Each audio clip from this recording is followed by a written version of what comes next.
Sveiki, brangūs draugai, su jumis Valdemaras ir podkastas 5 minutės. Tėvai ir vaikai. Kartą per vieną antpuolį aramėjai paėmė iš Izraelio į nelaisvę jauną mergaitę ir ji tapo Naamano žmonos tarnaitė. 2 Karalių 5 skyrius 2 eilutė. Būdama verge toli nuo savo namų, ši maža mergaitė buvo viena iš Dievo liudytojų, nesąmoningai įgyvendinanti tikslą, kuriam Dievas ir pasirinko Izraelį tapti jo žmonėmis.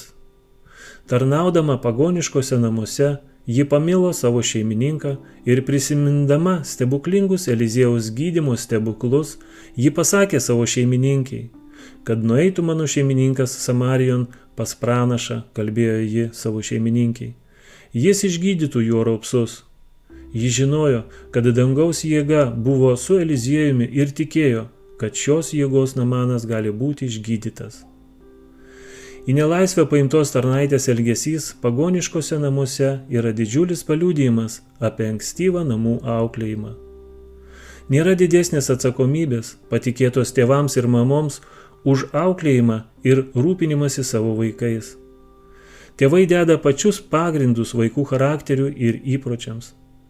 Didžiąja dalimi jų vaikų ateitis yra nulemiama jų pavyzdžio ir auklėjimo. Laimingi tėvai, kurių gyvenimas yra tikras dieviškumo atspindys. Nes Dievo įsakymai ir pažadai sukelia pagarbą ir dėkingumą vaikuose. Tėvai, kurie moko vaiką paklusti, mylėti ir pasitikėti jais, moko juos mylėti, paklusti ir pasitikėti savo tėvui danguje. Tėvai, kurie suteikia savo vaikui tokią dovaną, apdovanoja jį turtu, vertingesniu nei visi pasaulio lobiai, turtu, išliekančiu visą amžinybę. Mes nežinome, kokiai tarnystei bus pašaukti mūsų vaikai.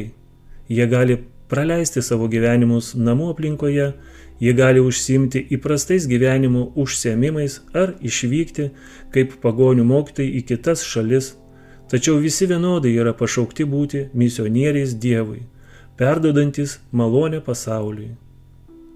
Tas, kuris siuntė mažą izraelitę tarnaitę padėti kariuomenės vadui Naamanui, šiandien siunčia vyrus, moteris ir jaunimą kaip savo atstovus pas tuos, kuriems reikia pagalbos ir dieviško vadovavimo. Su jumis buvo Valdemaras ir podkastas 5 minutės.